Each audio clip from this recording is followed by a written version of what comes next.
नमस्कार, आकाशवाणी समाचार देहरादून के इस विशेष कार्यक्रम में आप सभी श्रोताओं का स्वागत है। आपके साथ मैं पंकज सनवाल खुलवे। हमारा देश विभिन्नताओं का देश है, जहां कदम कदम पर बोली और रहन सहन बदल जाता है। हर क्षेत्र के अपने अलग अलग रीति रिवाज होते हैं। ऐसे ही अपने आप में एक अलग विरासत को समेटे है उत्तराखंड के चमोली जिले में स्थित नीति घाटी, जो कि अपनी प्राकृतिक सुंदरता और समृद्ध सांस्कृतिक विरासत के लिए जानी जाती है। गढ़वाल हिमालय में नीति घाटी के गांवों का इतिहास, धरोहर और पुनर्वास की ओर उठ रहे कदमों पर विस्तार से चर्चा करेंगे आज अपने कार्यक्रम में हम। साथ ही जानेंगे कि भारतीय सेना इसमें कैसे सहायक बन रही है। इन सब विषयों पर बात करने के लिए हमारे साथ हैं हमारे विशेष अतिथि मेजर निखिल कुमार। बहुत बहुत स्वागत आपका हमारे कार्यक्रम में। धन्यवाद। मेजर निखिल कुमार, सबसे पहले हमें अपने बारे में बताएं और अपनी अन्य उपलब्धियों के बारे में भी बताएं। मैं निखिल कुमार जी। बिहार के रोहतास जिले से हूँ। मैंने 2015 में कमीशन प्राप्त किया। अपनी सेवा के पिछले 10 वर्षों में मुझे देश के विभिन्न क्षेत्रों में सेवा करने का अवसर प्राप्त हुआ। पिछले 2 वर्षों से मैं उत्तराखंड में तैनात हूँ। मुझे देवभूमि उत्तराखंड में सेवा करने का अवसर मिलना अपने आप में एक आशीर्वाद महसूस होता है। उत्तराखंड के निवासियों में जो देशभक्ति और वीरता की भावना है, वह मेरे लिए प्रेरणा और उत्साह का स्रोत है। जी, हम सभी जानते हैं कि नीति घाटी गढ़वाल हिमालय की एक महत्वपूर्ण और ऐतिहासिक घाटी है, जो अपनी प्राकृतिक सुंदरता और सांस्कृतिक विरासत के लिए जानी जाती है। इसका ऐतिहासिक महत्व क्या है? सबसे पहले मैं नीति दर्रे का उल्लेख करना चाहूँगा, जो नीति घाटी का एक महत्वपूर्ण दर्रा है। नीति दर्रा ज्योतिर्मठ से 120 किलोमीटर की दूरी पर और समुद्र तल से 15,800 फीट की ऊंचाई पर स्थित है। जी।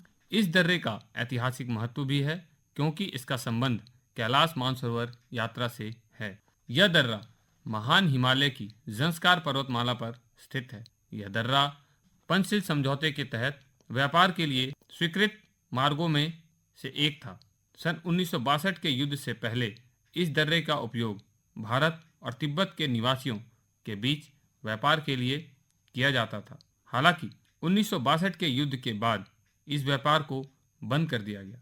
नीति घाटी कुल 69 किलोमीटर की दूरी तक फैला है, जो मलारी से लेकर नीति दर्रे तक जाता है।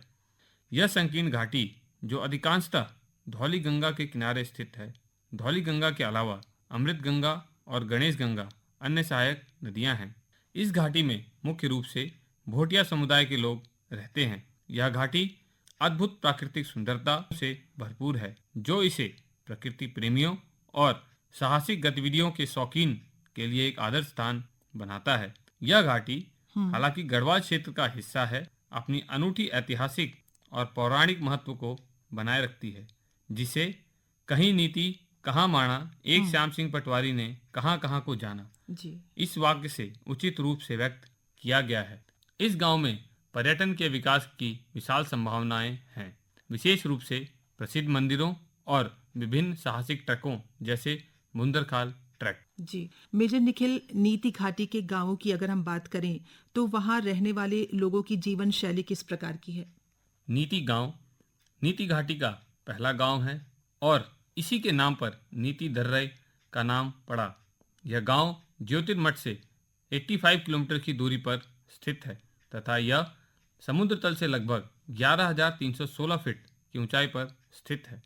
गांव की जनसंख्या लगभग 595 है और यहाँ के लोग एक साधारण जीवन जीते हैं।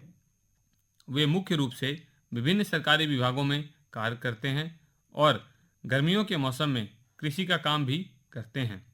हालांकि सर्दियों के दौरान ये लोग ज्योतिर्मठ और उससे नीचे के क्षेत्रों में पलायन कर जाते हैं। यह गांव सड़क मार्ग से जुड़ा हुआ है। गांव में उपयुक्त कृषि भूमि, एक प्राथमिक विद्यालय और बुनियादी खेल सुविधाएं भी उपलब्ध हैं। नीति गांव का धार्मिक महत्व भी है। टिम्मरसेन महादेव मंदिर और नंदा देवी मंदिर स्थित हैं, जो स्थानीय लोगों के लिए पवित्र स्थल हैं। गर्मियों के दौरान यह गांव पर्यटकों के लिए एक उत्कृष्ट केंद्र बन सकता है। गांव के निवासी मूल रूप से भोटिया समुदाय से संबंधित हैं और उनकी उपजनजाति मारछा जनजाति। साथ ही मैं आपसे ये भी जानना चाहूंगी कि नीति घाटी में नीति गांव के अलावा और कौन-कौन से गांव हैं और किस प्रकार से इनका महत्व है? नीति घाटी का दूसरा और सबसे बड़ा गांव गमसाली गांव है। यह ज्योतिर्मठ से 83 किलोमीटर की दूरी पर स्थित है। इसकी जनसंख्या लगभग 985 है। यहाँ की प्रमुख आजीविका और जीवन शैली नीति गांव से मिलती जुलती है। जी। यह गांव भी सड़क मार्ग से अच्छी तरह जुड़ा हुआ है। हालांकि यहाँ पर नेटवर्क कनेक्टिविटी कम है। यहाँ एक प्राथमिक विद्यालय और 2 मंदिर हैं जो ऐतिहासिक और धार्मिक दृष्टि से महत्वपूर्ण हैं। यह गांव एक विशाल पर्वत के पैरों में स्थित है जिसे लोकप्रिय रूप से सक सक दोनों कहा जाता है। इसे गांव का रक्षक भी माना जाता है और गांव वाले इसकी पूजा करते हैं। बंपा गांव ज्योतिर्मठ से 79 किलोमीटर की दूरी पर स्थित है और जिसकी जनसंख्या लगभग 605 है। यह गांव पबला नाग रिज के नीचे स्थित है जो गांव को देखता है और माना जाता है कि यह गांव का रक्षक है। यहाँ की प्रमुख आजीविका और जीवन शैली नीति गांव से मिलती जुलती है। जी, अभी आपने नीति घाटी के गांवों, गमशाली गांव की बात हो, बंपा गांव की बात हो, इनका जिक्र किया। अगर हम यहाँ के इनकी सामाजिक संरचना की बात करें तो यहाँ की सामाजिक संरचना किस प्रकार की है और यहाँ के जो विभिन्न समुदाय और उनके पारंपरिक रीति रिवाज हैं या उनकी संस्कृति के बारे में बात करें तो उसके बारे में कुछ बताएं। नीति घाटी के निवासी हिंदू हैं जो त्योहारों को बड़े उल्लास और धूमधाम से मनाते हैं। प्रमुख त्योहारों में बसंत पंचमी, वैसाखी, नाग पंचमी, नंदा अष्टमी और दशहरा शामिल है। इन त्योहारों में मुख्य देवी की पूजा नंदा देवी की होती है। गांव वाले पारंपरिक पहाड़ी संस्कृति का पालन करते हैं। दोनों भोटिया उपजनजातियां अर्थात मारछा और तुलचा मुख्य रूप से भेड़ पालन करते हैं और ऊनी कपड़े बनाते हैं जिनमें प्रमुख रूप से रैनी, पयांग, जुगजी और पंखी शामिल है। मेजर निखिल, अगर हम भारतीय सेना की बात करें तो किस प्रकार से वो विभिन्न परियोजनाओं पर यहाँ काम कर रही है? भारतीय सेना ने क्षेत्र में अपनी लंबी तैनाती के दौरान इस क्षेत्र में छिपी धार्मिक, साहसिक और पर्यटन से संबंधित कार्यक्रमों की संभावना को पहचाना है जो नीति घाटी के निवासियों के सामाजिक और वित्तीय उत्थान के लिए बुनियादी ढांचे के विकास में सहायक हो सकती हैं। इन पहचानी गई संभावनाओं वाले क्षेत्रों का प्रभावी रूप से दोहन किया जा सकता है ताकि माइग्रेशन को रोका जा सके और सतत आजीविका प्रदान की जा सके। इन्हीं उद्देश्यों के तहत भारतीय सेना ने विभिन्न गतिविधियों की शुरुआत की है जिनका लक्ष्य दूर दराज के क्षेत्रों में बुनियादी ढांचे का विकास करना, मौलिक सुविधाओं को सुधारना और मौजूदा संरचना को बढ़ाना है। इनके तहत भारतीय सेना ने नीति घाटी में 2 प्रमुख परियोजनाओं की योजना बनाई और उन्हें लागू किया। ये परियोजनाएं थीं नीति गांव में ग्रीन हाउस का निर्माण और गमसाली गांव में रॉक क्लाइंबिंग नोड की स्थापना। जी, ग्रीन हाउस का निर्माण की अभी आपने बात की। ग्रीन हाउस की ये जो परियोजना है ये क्या है और इसमें किस तरह से काम किया जा रहा है? ग्रीन हाउस का निर्माण एक बुनियादी ढांचे से संबंधित परियोजना थी जिसका उद्देश्य गांव वासियों को हर मौसम में अपनी पारंपरिक खेती जारी रखने के लिए लचीलापन प्रदान करना था। जी। नीति गांव में ग्रीन हाउस का निर्माण वर्ष 2023 में 12 लाख में किया गया जिसका उद्देश्य गांव वालों को हर मौसम में खेती करने में सहायता प्रदान करना था। ग्रीन हाउस का निर्माण नीति गांव में एक सफल परियोजना साबित हुई जिससे गांव वालों को खेती में सहायता मिली और उनकी आर्थिक स्थिति में सुधार हुआ। मेजर निखिल, गमशाली गांव में रॉक क्लाइंबिंग नोड की स्थापना जो हुई ये परियोजना क्या थी और इससे गांव के लोगों को किस प्रकार फायदा मिला? रॉक क्लाइंबिंग नोड एक साहसिक और रोजगार केंद्रित परियोजना थी। इस परियोजना की कुल लागत 40 लाख थी। रॉक क्लाइंबिंग के विभिन्न उपकरण जैसे कि जुमार, डिसेंडर, सेंडर, सीट हार्नेस, गिरी इत्यादि उपकरणों की खरीद और वितरण किया गया। इस परियोजना को गांव को समर्पित करने के लिए माननीय सीडीएस जनरल अनिल चौहान परम विशिष्ट सेवा मेडल, उत्तम युद्ध सेवा मेडल, अति विशिष्ट सेवा मेडल, सेना मेडल, विशिष्ट सेवा मेडल एडीसी आए और उन्होंने इस परियोजना को गांव को समर्पित करके गांव वालों का हौसला अफजाई किया। इस परियोजना से गांव वालों को रॉक क्लाइंबिंग के क्षेत्र में नए अवसर मिलेंगे और उनकी आर्थिक स्थिति में सुधार होगा। साथ ही यह परियोजना गांव के युवाओं को अपनी क्षमताओं को विकसित करने का मौका भी प्रदान करेगी। युवाओं को एनएसडीसी से कौशल प्रमाण पत्र प्राप्त करने का अवसर भी मिला, जिससे उन्हें अपना रोजगार प्राप्त करने में मदद मिल सकती है या एडवेंचर संबंधित कंपनियों में रोजगार प्राप्त कर सकते हैं। इसके अलावा यह परियोजना गांव वासियों को आपातकालीन बचाव कार्यों को करने के लिए विशेषज्ञ बनाएगी, खासकर सर्दियों के दौरान।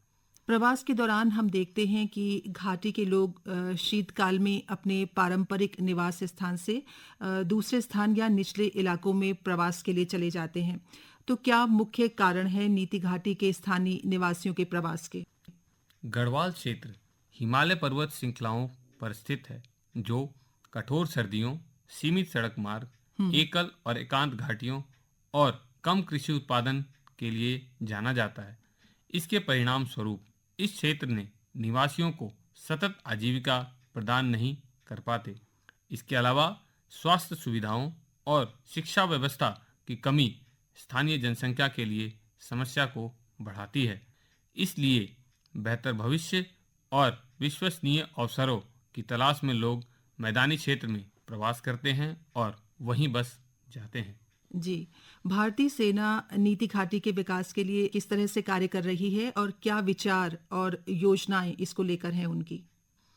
भारतीय सेना ने नीति घाटी के विकास के लिए धार्मिक, साहसिक और पर्यटन को महत्वपूर्ण क्षेत्रों के रूप में पहचाना है। इनसे जुड़ी विभिन्न परियोजनाओं का चुनाव किया गया है, जिससे स्थानीय आबादी को लाभ होगा और सरकार की मंजूरी के बाद इन परियोजनाओं को शुरू किया जाएगा। जी, धार्मिक पर्यटन और साहसिक पर्यटन की बात हो तो इन गतिविधियों को बढ़ावा देने के लिए सेना किस तरह से काम कर रही है और किन प्रोजेक्ट को चुना गया है? धार्मिक पर्यटन के अंतर्गत टिम्बरसेन महादेव मंदिर तक ट्रैकिंग के लिए, बारिश से बचाव के लिए आश्रय और पर्यटक आराम घर बनाए जाएंगे। नंदा देवी नीति घाटी की पवित्र देवी हैं, जिनकी पूजा के दौरान हर साल एक बड़ा मेला लगता है। इसे गर्मी के मौसम में पर्यटक केंद्र में विकसित किया जाएगा। साहसिक गतिविधियां के अंतर्गत गमसाली गांव में नदी पार करने के लिए सुरक्षा उपायों के साथ किया जाएगा, जो पर्यटकों को जीवन भर का अनुभव प्रदान करेगा। थारा उदियार तक 12 किलोमीटर की ट्रैकिंग हाई ऑल्टीट्यूड क्षेत्र में कंक्रीट ट्रैक, आराम क्षेत्र, शौचालय सुविधाएं और सुरक्षा उपायों के साथ बनाई जाएगी। मेजर निखिल, इको टूरिज्म के अंतर्गत पर्यावरण को नुकसान पहुंचाए बिना पर्यटन को बढ़ावा दिया जा रहा है, तो इसके माध्यम से पर्यावरण संरक्षण और स्थानीय समुदायों के विकास में कैसे मदद मिल सकती है? इको टूरिज्म के अंतर्गत बंपा गांव में डर्ट बाइकिंग नोड विकसित किया जाएगा, जिसमें स्थानीय युवाओं को डर्ट बाइक और प्रशिक्षण दिया जाएगा। स्टार गेजिंग प्रोजेक्ट में दूरबीन और अन्य उपकरणों के साथ स्थानीय युवाओं को प्रशिक्षण दिया जाएगा, जो आजीविका को बढ़ावा देगा। जी, टेंट आधारित होमस्टे विकसित किया जाएगा, जिससे ग्रामीणों को पर्यटकों के लिए आवास प्रदान करने और जीवन यापन करने में मदद मिलेगी। इन परियोजनाओं से क्षेत्र में अन्य संबंधित व्यवसायों को बढ़ावा मिलेगा। जी, आज की इस चर्चा के माध्यम से हमने नीति घाटी के इतिहास, सांस्कृतिक महत्व, पुनर्वास व अन्य जानकारियों के साथ ही भारतीय सेना के योगदान के बारे में भी जाना। मेजर निखिल कुमार, आपने अपने अनुभव और महत्वपूर्ण जानकारियां हमारे श्रोताओं से साझा की। आपका बहुत बहुत धन्यवाद। धन्यवाद। इसी के साथ ही श्रोताओं, हमारा आज का ये विशेष कार्यक्रम यहीं पर समाप्त होता है। नमस्कार।